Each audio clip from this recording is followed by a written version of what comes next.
조합제 TV 시청자 여러분 안녕하십니까. 2023년 4월 1일 오후 6시입니다. 대한민국의 민주주의는 어립니다. 왜 어리냐? 우리가 민주주의를 하기 시작한 게 1948년 8월 15일 건국한 날부터니까 70여 년밖에 되지 않습니다. 그런데 유럽의 민주주의는 그 역사가 수백 년이 됩니다. 영국의 경우에 민주주의의 시작을 1215년 마그나 카르타 대헌장에서 계산을 합니다. 그러면은 역사가 얼마나 됩니까? 800년이 넘습니다. 800년 된 영국 역사, 유럽의 민주주의 역사라고 봐야 되겠죠. 그 10분의 1밖에 안 되는 한국의 어린 민주주의, 이게 중요합니다. 왜냐? 역시 나이가 들어야 합니다. 경험이 축적되어야 합니다. 우리의 민주주의 경험은 아직도 짧아요. 그러니까 부작용이 많습니다. 그러나 한국 사람들은 워낙 머리가 좋고 부지런하니까 그 시간의 짧음을 우리의 부지런함으로 극복한 면이 많지요. 그러나 요새 한국에서 일어나고 있는 이 정치에서 선동에 잘 넘어가는 국민이라는 이 점은 좀처럼 개선되지 않습니다.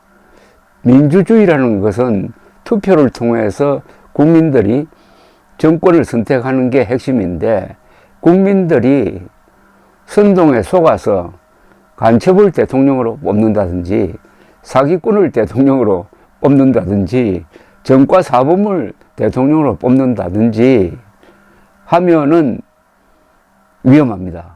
그런 민주주의는 독재나 귀족 정치보다도 더 위험합니다. 선동에 넘어가지 않는 국민이라야 정상적인 정부를 가질 수가 있습니다. 그런데 이게 그렇게 쉽지가 않습니다. 미국도 지금 트럼프가 등장한 이후에 미국 국민들의 한 30%가 속고 있습니다. 즉, 트럼프가 대통령 선거에서 낙선한 것은 부정 투개표가 있었기 때문이라는 황당무계한 음모론에 속는 사람이 미국 공화당원의 한 60%, 미국 국민들의 한 30%가 됩니다. 그런 점에서 한국에서 기승을 부리는 이 선동꾼들이라고 하면 주로 정치인과 언론을 말합니다. 이걸 너무 비관해서도 안 됩니다.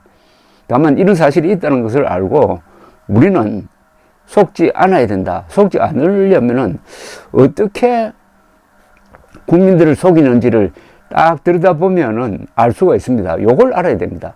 속지 않으려면은 누가 속이는지를 알아야 합니다. 제가 하나의 화두를 던진다면은 요새 황영웅, 윤석열, 박근혜, 이 세 사람이 한국에서 작동하는 이 선동 기구에 의해서 지금 당하고 있습니다. 그런데 당하는 패턴이 똑같습니다. 황영웅이 당하는 것이나 박근혜가 당하는 것이나 지금 윤석열이 당하고 있는 패턴이 딱 같다니까요. 어떻게 같으냐 하면은 선동의 핵심에 이 MBC 같은 요런 선동 전문 언론이 있습니다. 그리고 거기에 요 선동의 먹이를 공급하는 세력이 있습니다. 그 세력은 유튜브일 수도 있고 정치인일 수도 있습니다. 그러면은 MBC 같은 데서 그걸 확대 재생산시켜서 막 퍼뜨립니다. 그러면은 황영웅도 윤석열도 박근혜도 꼼짝을 못합니다. 왜냐하면 국민들이 넘어가는데 특히 지지층이 넘어갑니다. 박근혜 전 대통령에 대한 이 황당무계한 선동에 보수 세력이 넘어갔습니다. 지금 윤석열 대통령의 한일 정상화 외교에 대해서 좌파가 비난을 하니까 보수의 상당 부분, 중도의 과반수가 지금 속아 넘어가고 있습니다. 좌익 선동꾼들이 사람을 잡는데 쓰는 수법이 있습니다. 프레임입니다. 어떤 프레임에 사람을 가두어 버립니다. 황영웅은 학폭 프레임에 가두어 버렸습니다. 최근에 윤석열 대통령을 반일 프레임에 가두어 버렸습니다. 그 전에는 박근혜 당시 대통령을 국정농단이라는 프레임에 가두어 버렸습니다. 학폭, 반일, 국정농단, 이것 다 거짓말이거나 과장된 겁니다. 그런데 거기에 가두어 넣어버리면은 일단 사람들이 욕을 하기가 쉽습니다. 윤석열은 반일 매국노다. 황영웅은, 그렇게 순하게 보이는 황영웅은 과거를 캐가지고 저 중학교까지 캐가지고 학폭 불량자다. 그러니까 지금의 황영웅도 나쁜 사람이다. 이렇게 이야기합니다. 그리고 최순실을 과장을 해가지고 마치 최순실이 박근혜 대통령을 좌지우지 해가지고 뭐 장관도 임명한 것처럼 이런 식으로 국정농단이라는 말을 씁니다. 이런 프레임을 던져버리면은 거기에 미끼를 무는, 이 프레임이라는 미끼를 무는 사람들이 많습니다. 그런데 정신을 차려야 할 보수 정당이나 보수 언론까지도 이 미끼를 물게 됩니다. 그러면은 속수무책이 되어버립니다. 그런 예를 최근 사례로 설명을 드리겠습니다. 윤석열이 당하고 있는 거, 윤석열 대통령이 당하고 있는 거. 어제 한국갤럽 여론조사가 나왔는데 윤석열 대통령 지지율이 거의 바닥으로 떨어졌습니다. 30%, 잘한다가 30%, 못한다가 60% 이상입니다. 윤석열 대통령 박수를 받아야 합니다. 지금 한일관계 정상화는 한일관계를 엉망진창으로 만들어 놓고 나가는 문재인 민주당 정권 책임입니다. 그런데 윤석열 대통령이 들어서서 이걸 수습하려고 하니까 한일관계를 엉망진창으로 만들어 놓고 나간 민주당이 들고 일어나가지고 윤석열 대통령 들어 왜 한일관계를 정상화시켰느냐 하면서 공격을 합니다. 자신들이 어지러 놓은 부엌을 좀 설거지를 하려니까 왜 설거지 하느냐고 지금 욕을 하고 있는 것입니다. 요게 바로 좌익 선동의 수법입니다. 좌익 선동에는 이념적 뭐가 있습니다. 이 좌익들이 거짓말하는 것은 단순한 거짓말이 아닙니다. 거짓말도 여러 종류입니다. 자신의 불리한 점을 듣기 위한 그런 소극적인 거짓말이 있는 것이냐 하면 새빨간 거짓말을 해가지고 멀쩡한 사람을 속이려는 적극적 거짓말이 있는데 요 좌익들의 거짓말은 이념적 거짓말입니다. 이념적 거짓말이라는 것은 거짓말을 당당하게 만드는 것을 말합니다. 흔히 공산주의자들은 선전선동을 통해서 권력을 잡으려고 합니다. 그러니까 그들에게는 선전선동이 이 폭력과 같은 무기와 같은 도구입니다. 그러니까 거짓말을 의무적으로 하는 정도가 아니라 거짓말을 잘 해야 권력을 잡으니까 거짓말 잘할수록 혁명가로서 존경을 받는다 이거죠. 이걸 이념적 거짓말이라고 합니다. 한국에서 횡행하는 거짓말은 거의 다 이념적 거짓말입니다. 이념적 거짓말을 하면은 거짓말하는 사람이 양심의 가책을 받지 않습니다. 그리고 거짓말이라고 밝혀져도 절대로 얼굴이 붉혀지지 않습니다. 더 거짓말을 합니다. 그 예를 들겠습니다. 지금부터.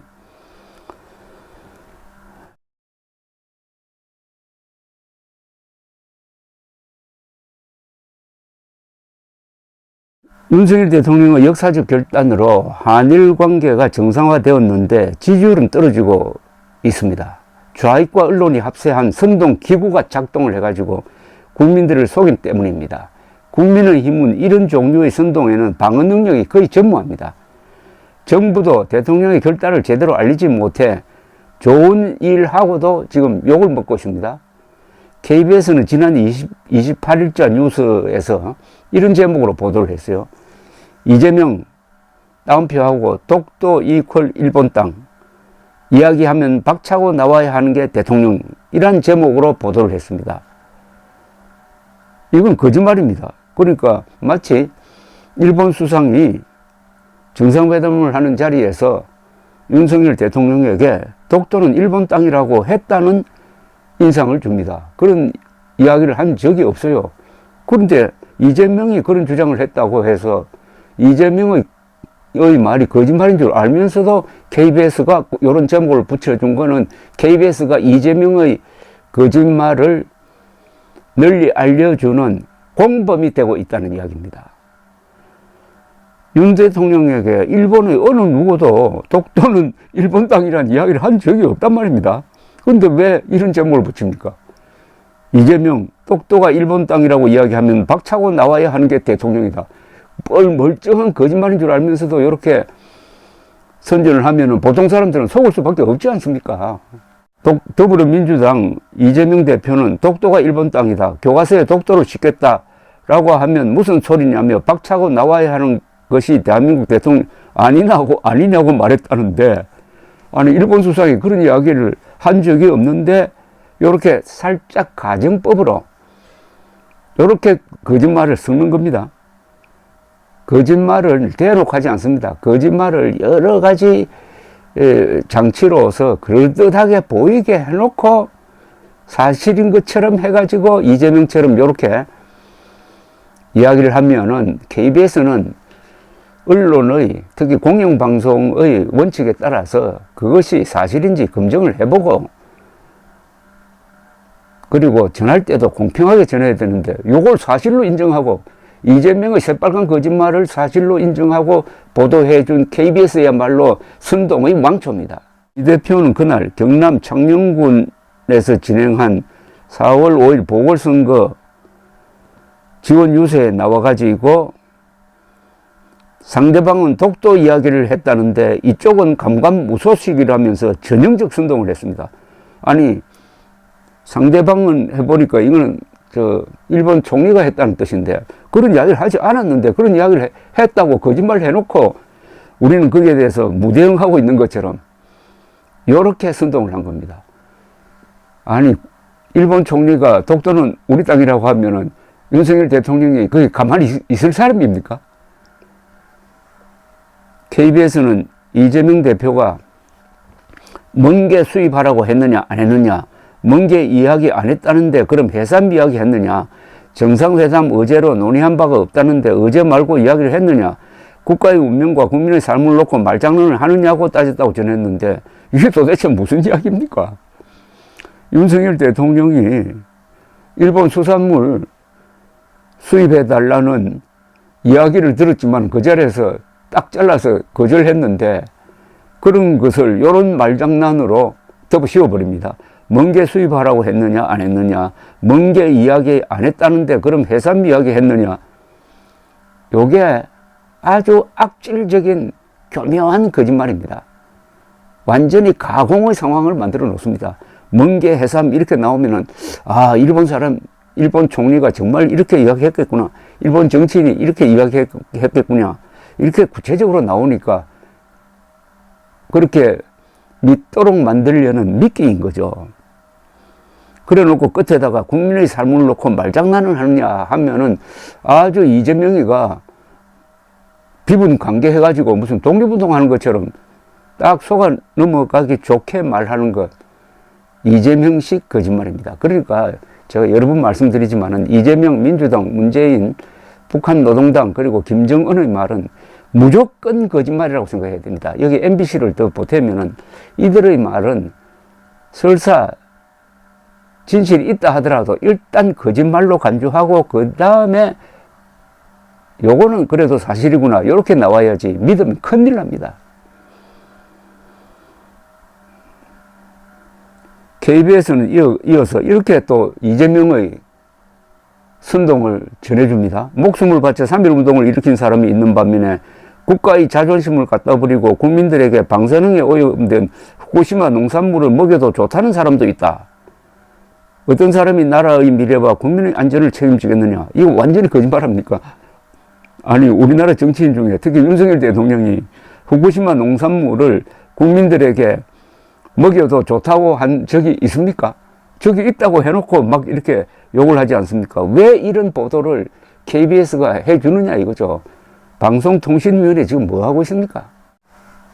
이재명 더불어민주당 대표가 윤석열 대통령이 하지도 않은 말, 즉 후쿠시마 농수산물을 국민들이 먹어도 좋다고 한 적이 없는데도 이런 식으로 주장을 하면은 KBS가 어떤 보도를 해야 됩니까? 이재명이 근거 없는 선동을 한다고 이재명을 비판을 하든지 아니면 이 보도를 하지 않아야 되죠. 근데 이 보도를 하면서 거기에 이건 거짓말이다, 이건 믿으면 안 됩니다 라는 토를 달지 않음으로써 국민들이 속도록 만들고 있습니다. KBS, MBC는 국민들을 속이는데 그냥 도우미 역할을 하는 정도가 아니라 국민들을 속이는 주역이 되고 있습니다. 그런데 이런 일이 한두 번이 아니잖아요. 그런데 왜 국민들이 KBS와 MBC를 그냥 놔둡니까? KBS와 MBC가 2008년에 합작을 해가지고 미국산 쇠고기가 가장 안전하게 관리되는데도 불구하고 미국산 쇠고기를 먹으면 인간 광우병에 걸린다고 선동을 했더니 국민들이 속아서 광화문 일대가 3개월 동안 마비된 적이 있지 않습니까? 그런데 KBS, MBC 종사원들 미국산 쇠고기 안 먹습니까? 잘 먹고 있잖아요.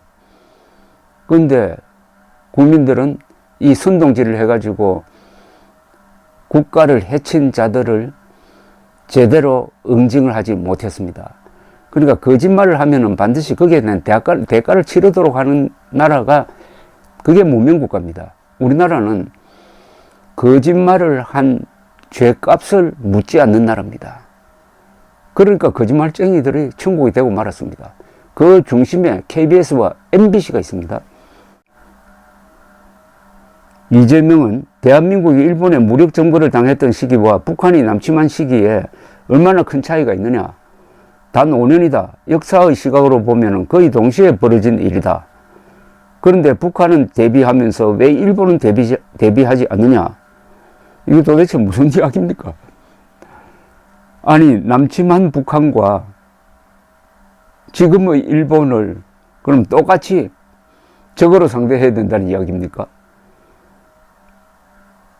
1950년에 남침이 있었습니다.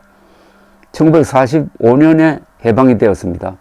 그 5년 차이를 가지고 교묘하게 말장난을 합니다. 똑같이 침략을 당했는데 그 시기는 5년밖에 없다.